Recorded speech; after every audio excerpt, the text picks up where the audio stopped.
Magandang gabi po, mga kababayan ko. Isa na naman natin talakayin na mainit na issue.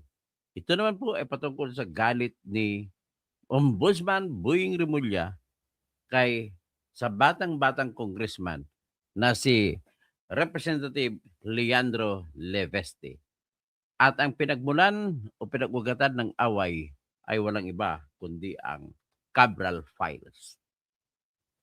Ano parang lumalabas na mas bata pa to si Boying kay Leveste, abogado pa naman siya. Mukhang siya yung hindi resonable kung magsasalita. Akala mo sino? Ay Boyeng, hindi ka po pwede maging ombudsman to begin with, to start with. Bakit? Wala pong politiko na fair. Dapat ang pinili diyan ni Bongbong na maging congressman ay dapat yung hindi politiko. Kasi ikaw nung tumakbo ka, unang posisyon tumakbo, namigay ka ng pera. So how can you be a good congressman?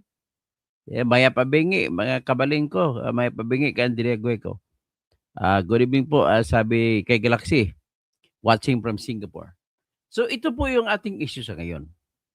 Pag-usapan natin, ilabas muna natin yung galit ni ni Boying Rimulya. Bakit kaya nagagalit siya? Pero dahil kay ano 'yan, tawag nito, dahil po sa baka man copyright strike tayo, i-play ko na lang sa aking Iniimbestigahan na ng Ombudsman ang pagbebenta ng controlling interest solar company o solar power company ni Batangas 1st District Representative Leandro Leviste dahil hindi raw ito aprobado ng Kongreso. Nakatutok si Jonathan Andal. Franchise, hindi mo ninegosyo. Yung batang-bata ka, ninegosyo mo yung franchise? Wala ka ba kahihiyan? Anong klaseng Pilipino yan? Maanghang ang tirada ni Ombudsman Jesus Crispin Rimulya kay Batangas 1st District Representative Leandro Leviste. Sa kanyang radio program kanina umaga, sabi ni Rimulya, iniimbestigahan na ang anyay pagbenta at paglipat ni Leviste sa prangkisa na nakuha ng kumpanya nito sa sektor ng solar energy na hindi anya inaprubahan ng Kongreso. Walang consent ang Congress sa transfer ng franchise na yan. Critical yan. National franchise. National Project. Renewable energy, critical to the national life. Tapos ganun lang. Flip. May benta mo, flip mo lang. Nanay mo pa, senador. Noong 2019, nakakuha sa Kongreso ng 25-year franchise ang solar company na pag-aari ni Leviste, anak ng nakaupo noong si Senador Loren Legarda. Nitong 2025, ibinenta ni Leviste sa isang power firm ang malaking bahagi ng kanyang shares sa kumpanya na nagkakahalaga ng 18.26 billion pesos.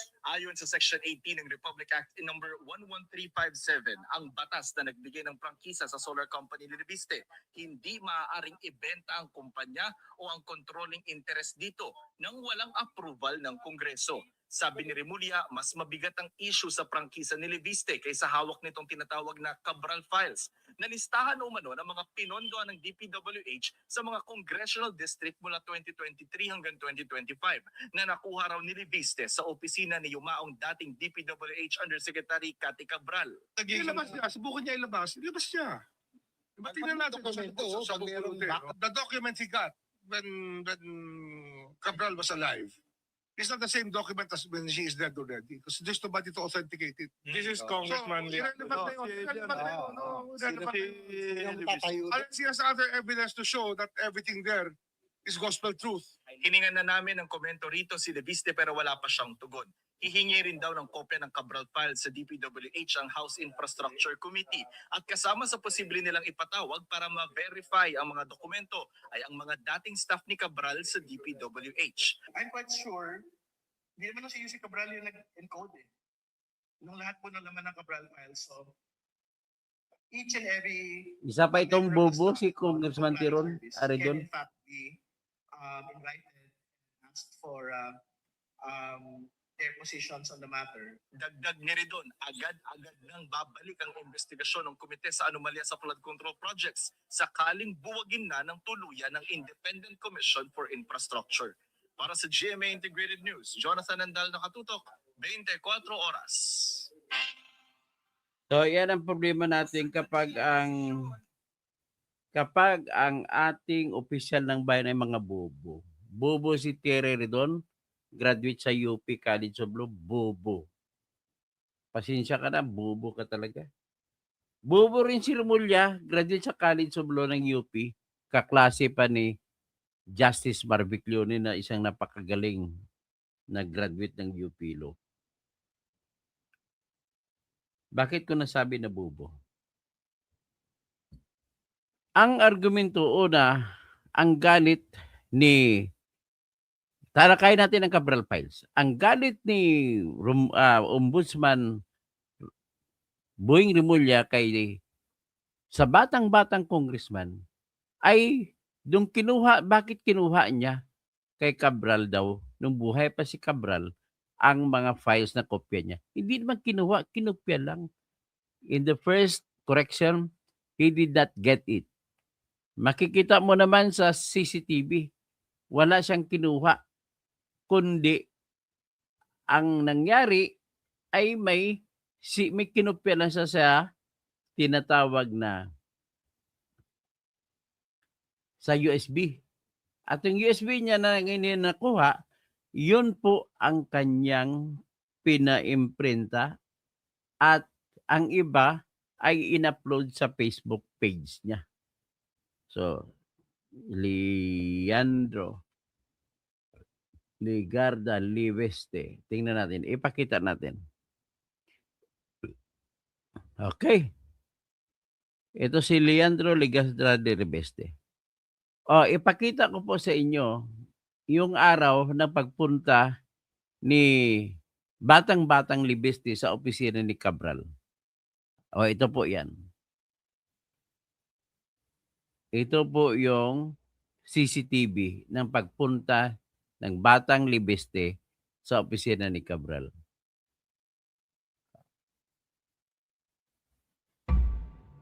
Kuha ito ng pagpunta ni Batangas 1st District Representative Leandro Leviste sa opisina ni dating Public Works and Highways Undersecretary Catalina Cabral noong September 4, 2025. Sa videong ito, nakuha pasado alas 5 ng hapon na. Makikitang lalabas si Leviste mula sa opisina ni Cabral at pupunta sa programming office sa kaparehong floor. Kasunod niya si Cabral. Sa isa pang kuha ng CCTV, lalabas si Cabral at Leviste mula sa programming office. Si Leviste may hawak na mga papel habang tila may ipinapaliwanag sa kanya si Cabral. Kuha ito ng pagpunta ni Batangas. Ano ang violation? Ano po ba ang violation, Mr. Remulla? Ano bang violation ng batang Leviste? Okay? Ito ang ginawa niya, pinablish niya yung laman ng USB na kinopya niya doon sa files ni Cabral. So kung pinablish niya, anong problema ron? So ngayon, sabihin na natin, mag-usap tayo sa ebidensya. Nasisira ba yung ebidensya na dahil lang sa kinuha ni Leviste? Matanong ka kita, Mr. Remulla. What kind of lawyer are you? Ang problema kasi sa iyo, Remulla, hindi ka trial lawyer. Congressman ka, politiko ka. Ni minsan hindi ka pumasok sa korte para magdepensa ng akusado o para magpresenta ng akusasyon sa akusado at magpresenta ng ebidensya. Wala pang problema yan. Total, kinopya lang naman yan sa USB. Ang motherboard andun ang original source. At according to you, kinurn over na ni Cabral sa iyo ang lahat ng computer. Ano pang problema dyan? Ba't ka magagalit? Bubo mo talaga. Kasi bubo nito si Al Orensen Lacuna. Nagsasalita ng kwento na walang alam sa batas. Walang alam sa batas ng ebidensya. Pag magtanong ka lang sa sarili mo, nasira ba yung authenticity ng laman ng computer kung kumopya lamang si Leviste? Hindi po nasira. Kumopya lamang siya. Hindi naman niya tinampir yan at kahit i-resign mo pa yan, nandun pa rin ang tinatawag na forensic. Para kang nag-back, pag-back, babalik ka sa original files. At kung ikaw ay expert sa computer, kaya mong ibalik yung original state. Pero walang issue sa ganun. Kasi ang ginawa lamang ni Libiste, mabilis lamang siya lumabas. At tumistigo pa yung gwardiya ng DPWH na wala siyang dala kahit isang papel. Ang bit-bit niya palabas ay isang pizza pie. Ibig sabihin, nang-imbento ng kwento sila ni Claire Castro para ang files ni Cabral ay madungisan nila. At kung madungisan nila ang files ni Cabral, ang mga pangalan doon na nakalagay na SAP, ES, OP na kay Bongbong Marcos ay pwede na nila ngayon i-claim, hindi amin yan. Ano na yan, pinalitan na yan ni Libiste. Yan ang argumento nila. Kaya nanggagalaiti siya sa galit kay Libiste para maipalabas nila na ang tao, ang korte ay hindi na ngayon maniniwala sa Cabral Files. Tandaan ninyo, ang Cabral Files lumalabas sa pag-usapan lamang natin yung OP/ES/SAP, 8 billion ang pumasok doon. Anong ibig sabihin yan? Di, sino ba ang diskubrihan na lang natin? Si ES Lucas Bersamin ba yun? ES? O si SAP? O Special Advisor to the President? Si Anton Lagdamillo ba yun? O Office of the President? Sino ba yung Office of the President? Hindi si Bongbong Marcos. Kaya kay Bongbong Marcos yun. Kaya nanggagalaiti si Remulla. Ang gago gito. Pinapalabas mo ang pagkabubo mo eh. Masyado kang selective. Ang bilis nga ng ang bilis nga na mag-quit yung anak mo. Anak mo na adik. Marami din ako nakuha na adik ka rin eh. Remulla. Isa pa. Dahil dito, pumunta na ngayon ang isyu sa SPNEC, Solar Power New Energy Corporation ni Batang Leandro Legarda Libiste. Nainggit ka ba? Naibenta niya bilyon-bilyonis? Binenta ni Leandro Libiste ang kanyang stake sa Solar Power New Energy Corporation. Halos lahat binenta niya sa Meralco. Binili naman ng Meralco. Ang Meralco maraming abogado. Ang kumpanya ni Leandro Libiste ay marami ding abogado. Ang ibig mo ba sabihin yung pagbenta, hindi yan chinik ng abogado para magiging hindi labag sa batas?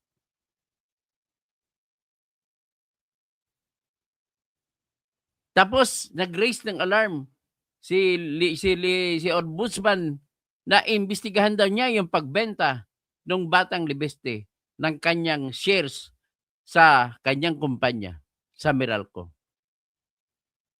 Ang sabi, ang argumento ni Remulla ay bawal ibenta ang kumpanya, ang controlling interest sa isang kumpanya na binigyan ng prangkisa.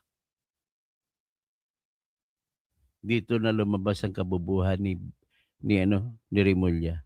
Remulla! Anong klaseng estudyante ka sa College of Law ng UP? Lagi ka bang present o malimit kang absent? Ito yung batas, ipakita ko yung batas na nagbibigay ng prangkisa sa mga kumpanya, na pinapatakbo ni Libiste. Yan. Ipakita ko yung batas. Basahin natin. Republic Act 11357. Bata-bata pa, bilib ako kay Libiste. Batang-bata pa, bilyonaryo na. Hindi ko kaya itong abilidad ng batang ito. At hindi pa nga siya gumraduate sa Yale University.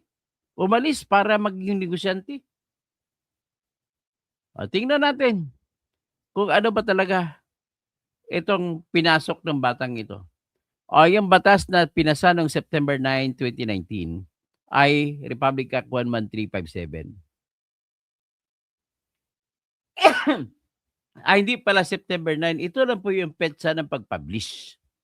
Pero, ang batas ay pinasa noong July 31, 2019. Ayan. Republic Act 11357.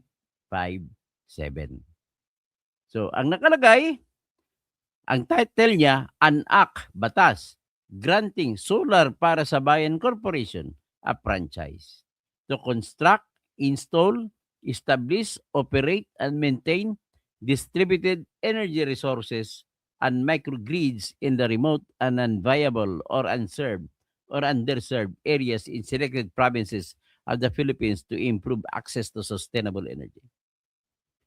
So, being enacted by the Senate and the House of Representatives of the Philippines in Congress assembled. Ayun.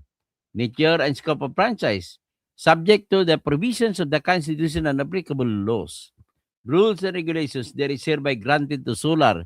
Sinong pinagbigyan ng prangkisa? Ang pangalan ng pinagbigyan ng prangkisa ay Solar para sa Bayan Corporation. Ano ba yung Solar para sa Bayan Corporation?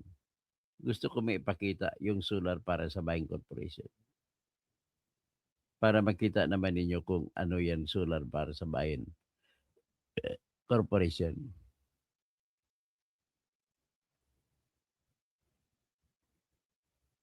Yan yan ang kita nyo, Solar para sa Bayan.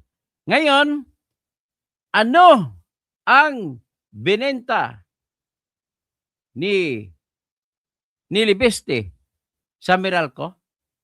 Yan kasunod na tanong. Ladies and gentlemen, naaligaga na ata ito. Hindi nagre-research ito si Kwan.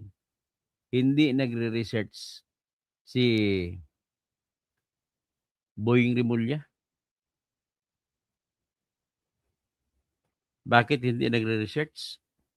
Kasi po, ang binenta ni Libeste ay yung shares niya sa Spinec.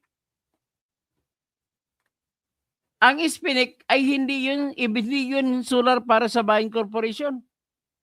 Iba yung Solar sa Bayan para sa Bayan Corporation. Iba naman ang Spinec. Ang prangkisa po ay ginawad ng batas para sa Solar para sa Bayan. Ito po yung korporasyon. Ipakita ko sa inyo ang korporasyon na Solar para sa Bayan. Solar para sa Bayan. Yan po ang korporasyon Solar para sa Bayan. About Solar para sa Bayan is a Filipino social enterprise which aims to serve Filipino communities with cheap and reliable 24/7 electricity. So, yan po siya. Solar para sa Bayan. Yan, may solar farm siya doon sa Nueva Ecija. So, yan po ang kumpanya ng batang-bata. Pala nakapag-i-check na ng kumpanya. Ang galing-galing. Gusto ko palakpakan itong batang ito. Hindi po siya maging presidente ng Pilipinas.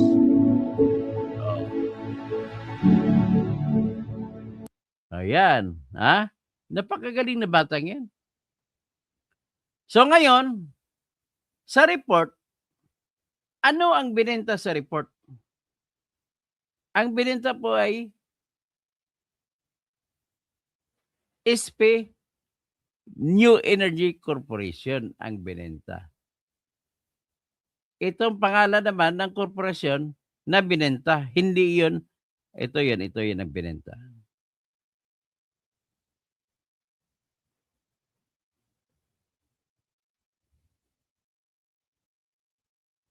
Yan ang binenta. Meral MG na kayo, no? Meralco tsaka Gen ang pangalan na ng korporasyon. SP New Energy Corporation.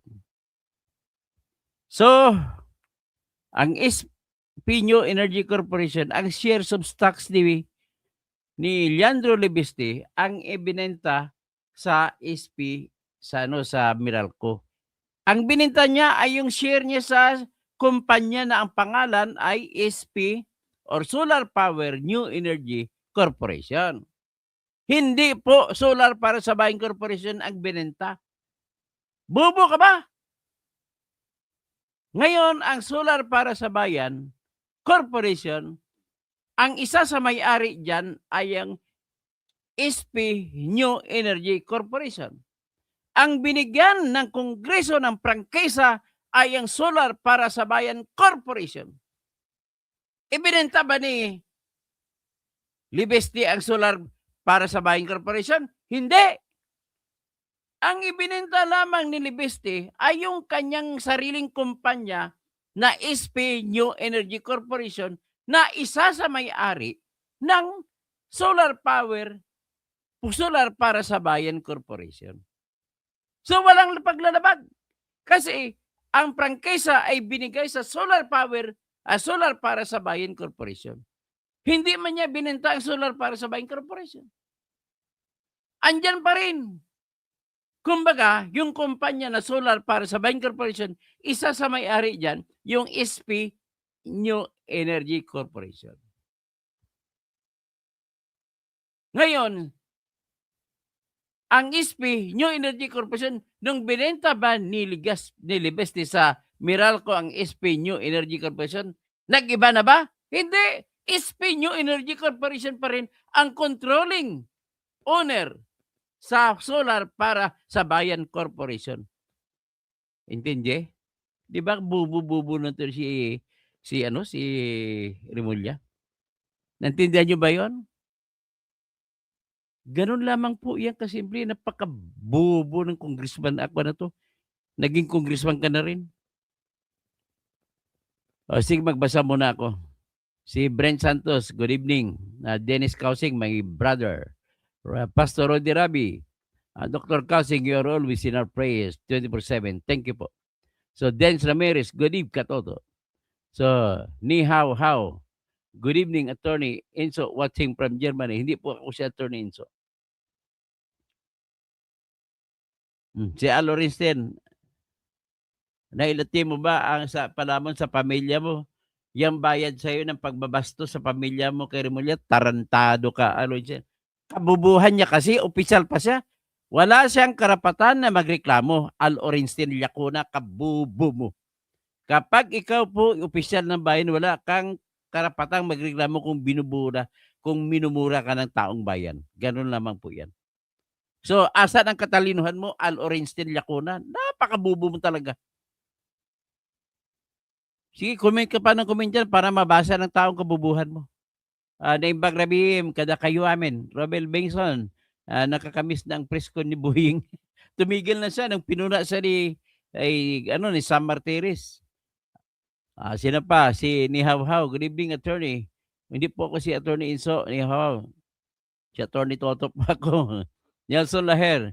Nasira na nga ang ulo ni Remulla. Pagsari ng... ang problema kasi kay Remulla, kung bakit ganon-ganon siya, gusto niyang protektahan si Bongbong Marcos sa Cabral Files. At lumalabas sa Cabral Files, 8 billion ang nakalista kay Bongbong Marcos.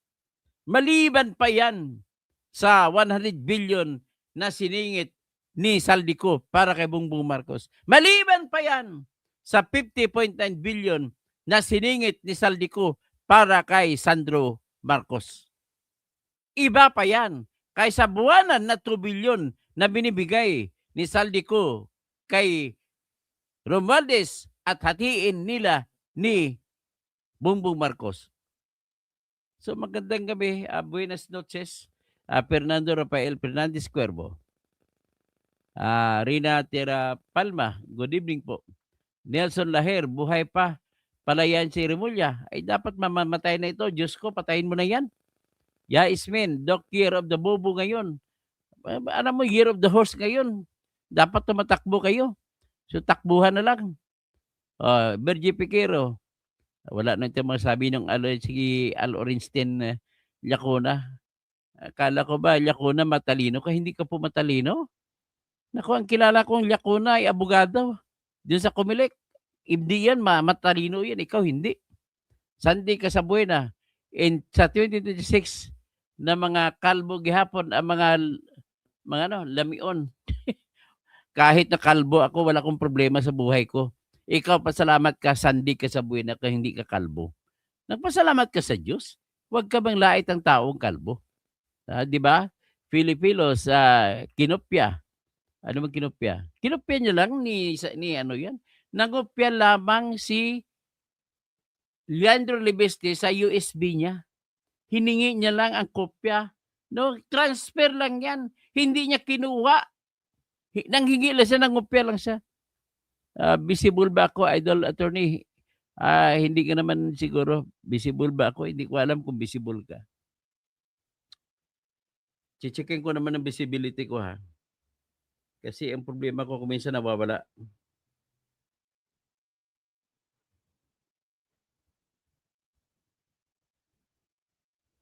Titignan ko muna.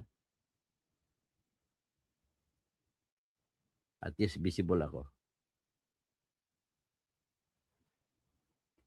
Sige, tanggalin ko muna itong kumpanya na Spinek ni Libeste. So, very clear na kabubuhan na lumabas sa kabubuhan ni Remulla. Wala akong kami na mumurahin ka.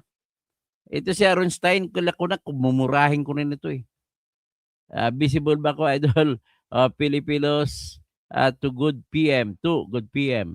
So, Amil Mutalib. Yun, nakakaintindi ito kasi matalino si Amil Mutalib. Nakaintindi siya na wala palang binagbebenta. Ito kasi pareho kami MSU graduate. Siya ay nakatira doon sa MSU Marawi Raha Sulaiman Hall. Ako naman katabi sa Shipper New Boys Dormitory. Room 154 siya, ako room 22. Mga roommate ko doon, mga Maranao. Biro mo, 4 years kami 3 years kami naging roommate. Lumabas kami, graduate kami, nag-iyakan kami, Amil, sa isa't isa nung magkahiwa-hiwalay na nung pag-graduate. Masakit talaga pag nakasama mo sa ilang taon, sa hirap at ginhawa, sa exam, sa pag-study. Grabe. So, sabi ni Jesus Baldo, marunong kang Kapampangan, idol, thanks. Okay, good morning from Washington State. Attorney Toto, sa Washington State, sa Seattle. Okay, sa Seattle, si Ernesto Lagrabada. Happy New Year. Diyan sa Seattle. Bernan Murillo, maayong gabi. Toto, Helen Baguio, Galaxy. Good evening po, Attorney Toto, watching from Singapore. Okay. Okay, ganyan ang aking puntos dito. Napakabubo naman ito si Kwan ko magalit. Nagalit lang siya doon. Sinita niya si Libeste sa pagbebenta niya ng kanyang share sa Spinek. Mr. Remulla, please hear it again. You have heard it once. I want you to hear it again. What was sold by Congressman Leandro Legarda Leveste was his shares, majority shares in Spinek or Solar Power New Energy Corporation. Hindi niya binenta yung Solar para sa Bayan Corporation. Ang Solar para sa Bayan Corporation po, ang setup, isa sa may-ari ay ang Spinek. So, umiba na ba na ba? Nag-iba ba ang may-ari ng Solar para? Ganun pa rin, Spinek pa rin. Kahit napalitan na Meralco ng may-ari ng Spinek, Spinek pa rin ang may-ari. Kabubuhan talaga. Nagagalit ka lang kasi madidiin na sa Cabral file sa mga boss mo, si Romualdez at saka si BBM. Nelson Lahir nasira ng mga ulo ng Remulla. Pastor Rodi Rabi. Tapos Robin Bengson. Tapos si sayang nga hindi ko nababasahin, ang haba pa naman kung tuwing magte-text, mag-comment ka dito, paiksian mo naman Mr. Lacuna. Dennis Ramirez, Rodi Rabi, sino pa si Brent Santos, Ara Sausa. Good evening, Attorney. God protect and guide you always. Selma Tariman. Hindi naman ako troll, Attorney. Di mo ako nababasa. Ganun ba? Okay. Jamel Lubidisi. Good evening po. Argo. host, ina-attack ka na naman ng trolls. Hayaan mo na lang yan. Libisti's motive, sabi naman ni Steve. Tingnan natin ang argumento ninyo laban kay Libisti, ha?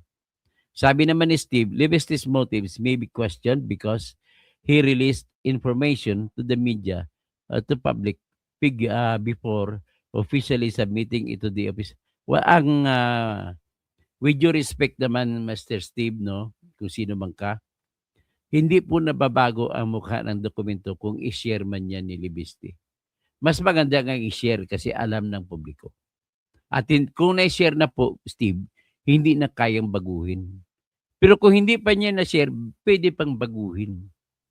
Ganun ako kasimple. So, ibig sabihin, we have to be thankful that this very young congressman na isa sa mga bagong gumbursa ng bansa, na kasama niya si Congressman Eli San Fernando at si Congressman Kiko Barsaga. We have to be thankful that he thought of it, of releasing it on his Facebook. Otherwise, kung hindi niya ni-release, ay pwede pang baguhin ng ombudsman yung sinuko na kopya sa ombudsman para paboran si BBM. Paboran kung sino mang mga congressman na gusto ng paboran. Ganun lang ho, kasimple lang yan. Kaya we have to pray for Leandro Ligarda Leveste na hindi siya, kasi pinag-initan na siya talaga. At bakit naman siya pinag-initan ng gusto? Cabral Files lang yan, pag-initan ka. Anong meron niya sa Cabral Files? Obviously, malaki. Hindi natin alam pero may explosion na mangyayari dyan. Pwede mo sabihin na yan po ay missile. The most powerful missile yan. Pwede mo sabihin it is a weapon of mass destruction. Ang matutuban yung mga politiko. So, Frank Shane, Sionco, Bininati. Good evening, Dr. Toto. Always watching from Ontario, Canada. Wala na sa tamang pag-iisip sa buwing. Fault finding na lang ang ginagawa niya. Tama po kayo. Argo, host, na-discuss mo na ba yan kay Enrique Rason? Na-discuss ko na yung kay Enrique Rason, pero marami pa kung dapat i-discuss tungkol kay Enrique Rason. Pero may naumpisa na po ako. Pakitingin na lang po sa aking files. Judith Nangpi Aradanas. Lahat ng kumakalaban sa admin na ito, pilit sinisilipan ng ikakaso para lamang matatahimik nila. Ganun nga. Because they want to protect Bongbong Marcos, Romualdez, and their allies. So, Lidio Catalan, tama ka. Mimi Authority, good evening, Sir Toto. So, yan lang po ating masasabi dyan. That Mr. Rimulya is an idiot. Ang sabi niya, he says that Congressman Leandro Ligarda Leveste committed the mistake or a violation against Republic Act 11357. When Leveste sold his shares to Meralco. Ano bang binenta ni Leveste? Ang binenta po ni Leveste ay yung kanyang shares of stock sa SPNEC na korporasyon. Solar Power New Energy Corporation.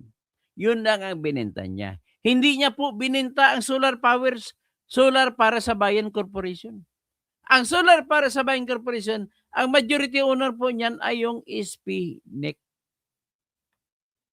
Therefore, hindi nilipat kung sino may-ari ng Solar para sa Bayan, kundi SPNEC pa rin. Kahit ng SPNEC naman ay nagbago ang anyo kung sino ang may-ari. Meralco. At mabagaling naman ang Meralco magpatakbo. Di ba? Engineer Ronnie Apirotso. Yung president ng Meralco na roommate ko rin dati sa Mindanao State University. Si Engineer Ronnie Apirotso, si Engineer Ronnie Apirotso, junior namin yan. At nag-aral yan sa Electrical Engineering sa MSU, Marawi. At Amil, number 1 sa Electrical Board Engineer Examination si Engineer Ronnie Apirotso na siyang president ngayon ng Meralco. So, we have to be proud, MSU 1. Kasi MSU 1 ang president ng Meralco.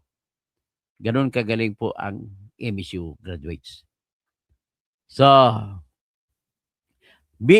having said so, nais ko lamang sa inyo may sabi na ulitin ko lang, naghahanap ng butas ito si Remulla dahil sa Cabral Files. Takot na takot siya kung ang Cabral Files ay naipalimbag na niya sa Facebook niya nitong si